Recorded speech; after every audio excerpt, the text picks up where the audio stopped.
Hello, ladies and gentlemen. Marauder EX here with the start of my new LP. This project continuing on with the Shining Force project that I've been working on. Finishing up with, we just did Shining Force 2. Next, we're going to move into the next game, which as you can see is for the Sega Saturn. Hence the Saturn loading screen. Produced by or under license from Sega Enterprises Ltd.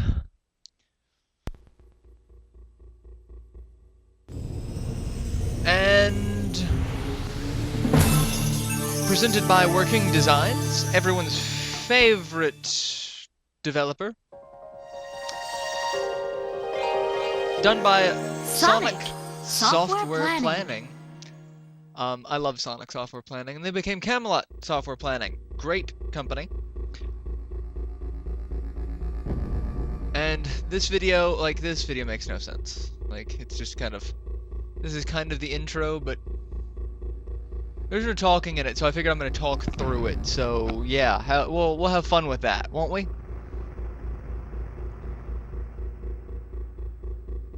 So, creepy elf, purple elf man. It's just... Everything in this is super deformed, so everyone looks a little strange. The king and his advisor... Oh, there's purple light there. Not concerning at all. Oh, purple elf there. That's concerning. It knocks the advisor on his ass. And he stares at you menacingly. So, there's actually supposed to be dialogue here. And I don't know why there's not. It's just so sad. And then a girl in a bedroom, visited by another girl, and then 3 other creepy guys. And they throw her a rave of some sort.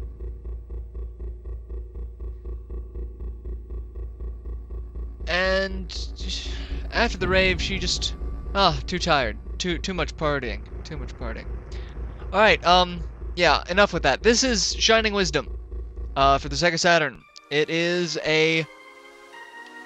Legend of Zelda clone. Up until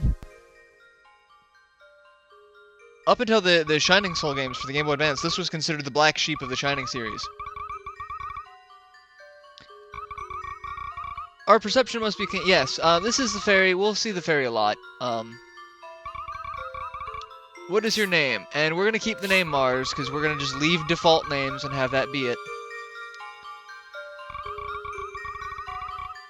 So that was apparently a dream that we had. And Fairy's filling us in on our life story, apparently.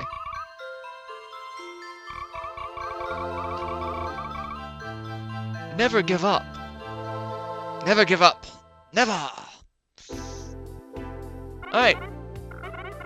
And... yeah, pumpkin. I don't really like pumpkins. So, anyway, completely unrelated. Yes, this is, Shining Wisdom, Legend of Zelda clone with a gimmick. Up until the Shining Soul games came out, this was the black sheep of the Shining series because it was not a dungeon crawler or a tactical game. Actually, at this point, there was only one dungeon crawler, and that was, Shining in the Darkness, which was the first.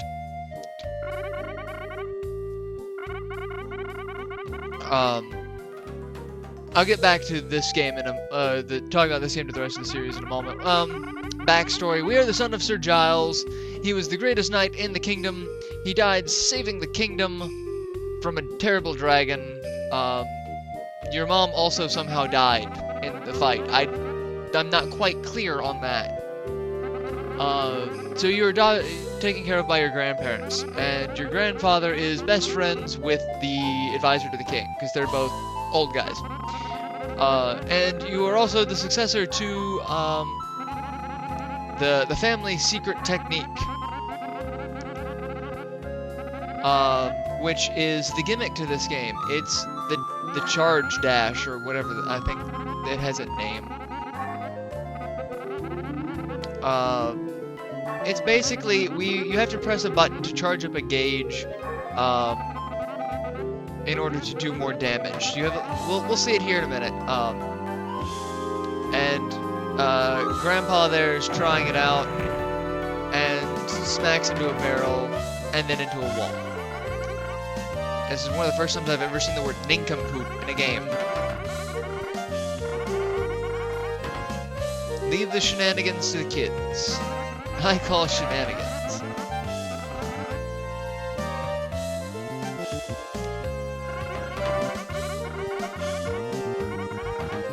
Yes, he's wearing armor.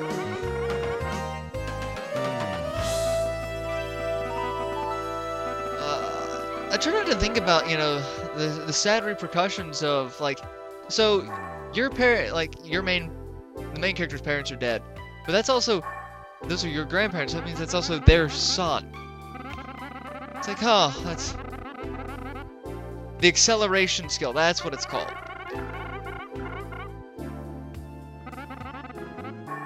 Yes, he mostly just watched me, because he sucks. Alright.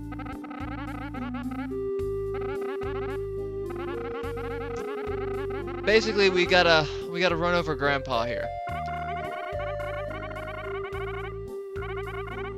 Let's just hope we don't break his hip, shall we?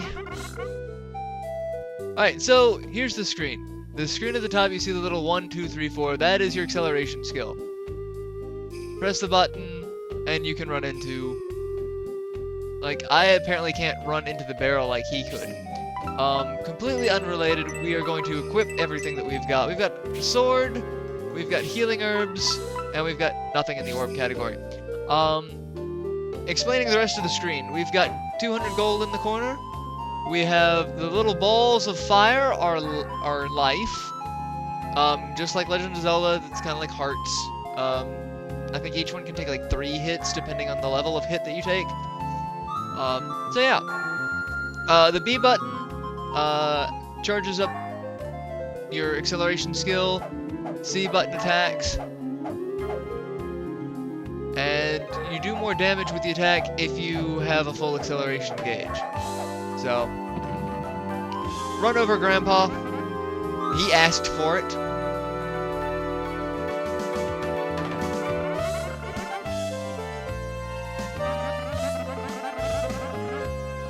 At least he's shown me what he's made of. And even then, we'll kill them because I've got a sword.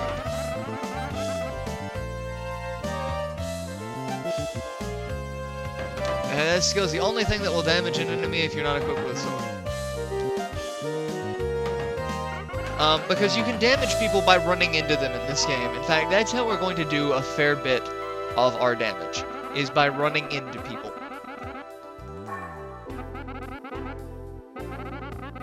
And basically he's filling you in on something that's not going to happen until much later in the game.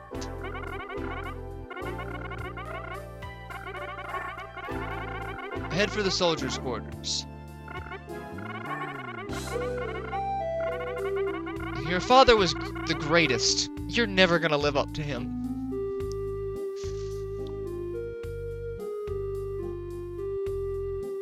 Alright, so yeah.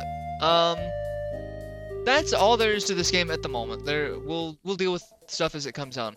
But as you can see, like I said, Zelda clone, we can wander around, kill praying mantises that explode when you hit them.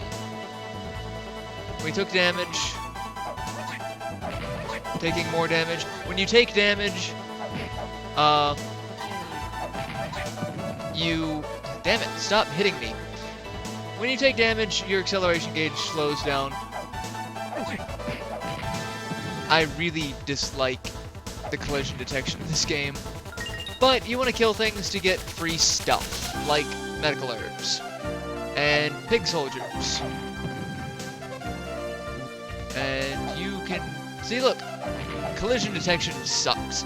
Anyway, yeah, this game is the black sheep because it kind of sucks, and a lot of people dislike it. I'm fine with it. It's not the best China game out there, but it's not the worst. Like, I truly dislike, actually, come to think of it. I don't really just... I just like Shining in the Darkness more than most because it's ridiculously hard. But it's a much older game, so you gotta kind of take it with a grain of salt like that. But this is generally not most people's favorite Shining Force game, or Shining game, so. Alright, and now we're in Ogden Castle. Ogden? Alright, and we walk up to see crazy person in the middle of the street. All they're missing is one of those sandwich boards saying the end is near. The Mayans were right, 2012 is upon us. Yes, we think you're crazy.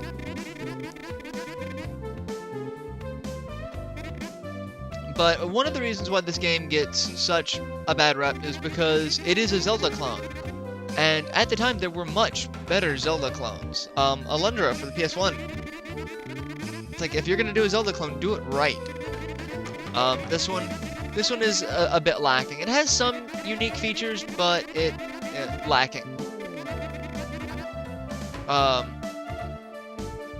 that's really why it's considered worse. Nowadays, like I said, I don't really have anything against it.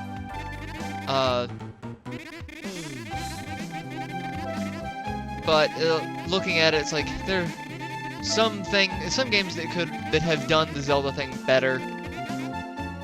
This one could have done a lot better, given just the unique things that it has with the orbs and the different weapons, and so on and so forth. Checking on Metacritic, this one still it's got decent ratings. It's not great, but it would be a passing grade if it were in school. And that's really what I consider this. If we were in school, I would give this a passing grade. High D, low C, maybe. Somewhere in that range. Mainly because one of the saving graces to this is the music. The music to this game is really, really good. It's kind of jazzy, kind of, but it's really good. And crazy person fall down, go boom. You're the last one standing, and you're like, why didn't you leave, honestly? Well, at least they're being honest about it. It's like, if I saw a crazy person in the street acting crazy, I'd think they're crazy too.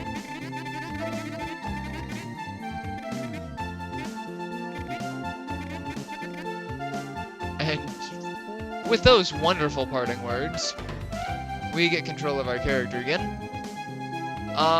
And we can wander around. Here's the shop, which we're gonna buy some things. Well, I used a healing herb, which I didn't want to do. Yes, I'm just gonna buy several of these, because they're worthwhile.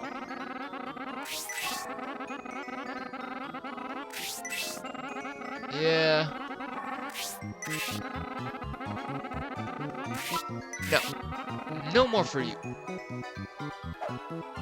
15's good. Alright, so everything else around here is just the weird town.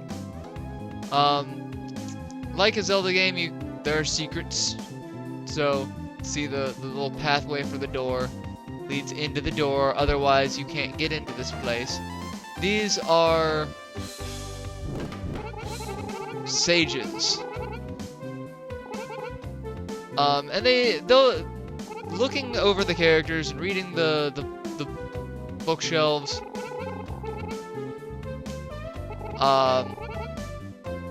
It gives you hints as to how the magic system and things work. Orb, Legend of Lore, Great Balls of Fire, Blaze magic used primarily for offense. Having a blast. The wind elemental is a blast. So yeah, it's just, this gives you hints on how to use the magic when we get it.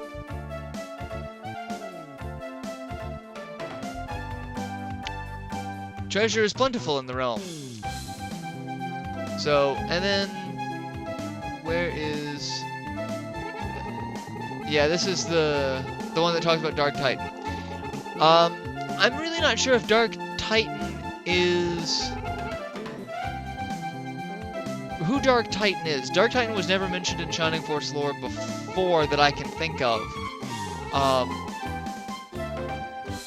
But this game is supposed to tie into Shining Force 2, which is why I'm playing it next. Mainly because the dark purple elf from the intro and Odd Eye have a history. And if you play Shining Force Gaiden for the Sega Game Gear, it'll tell you. Alright, and just like Shining Force 2, you go to the church, record, and I'm going to record in the system memory. Why not? Just to be safe. Because I know I just replaced the battery in my Saturn.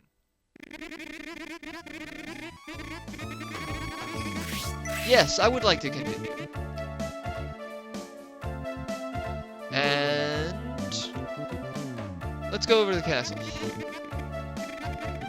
You're Mars, yeah.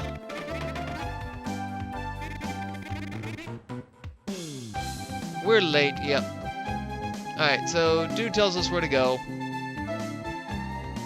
There is a house that we're going to be breaking into later. It's magic. And the castle.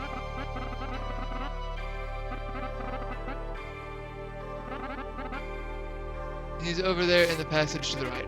This is going to be a friend of ours. As you can tell with previous Shining games, if they have a face, they're important.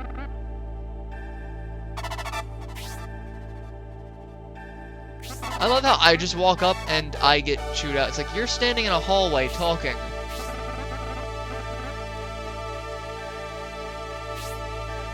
Yes, if you try to reach out to the Hobbit, you're all screwed.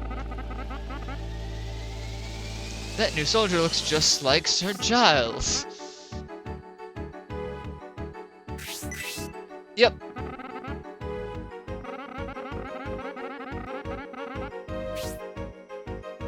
I said yes.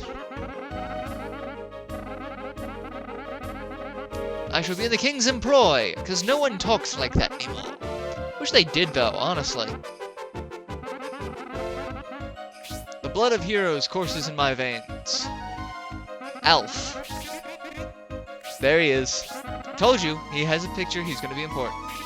He's going to be our friend. Because we need friends.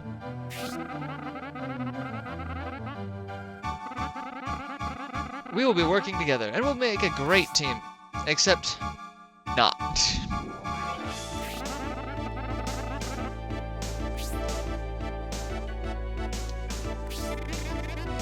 Nice to meet you, I'm Alfred.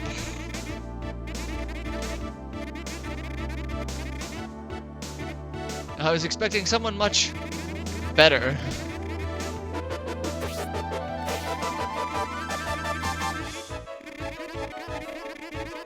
I'm gonna go catch some Ziz.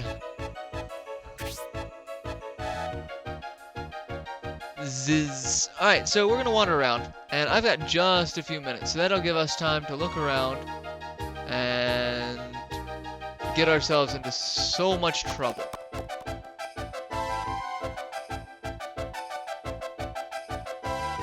Alright, not where I want to go, because I can't go that way yet, can I? No. This leads us back out. And I don't want to go out just yet. I want to go up.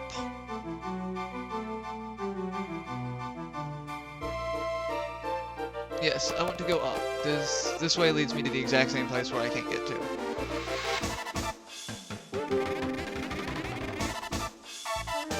Yeah. And we start talking about Pazort. Pazort is the dark elf that we saw in the intro. He's the bad guy. We don't like him. The story is kind of convoluted. The section that we saw earlier for the opening movie was a dream. So we were dreaming? Yeah. It's all the dream of a child. Alright, I'm looking to go out and up. I think I gotta go this way. I am quickly running out of time as to where I wanted to be, so I think this is where I want to be.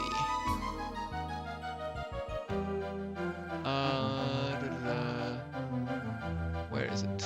There it is. Jump! Yes, we're gonna get an item. That's the sole reason why I did this.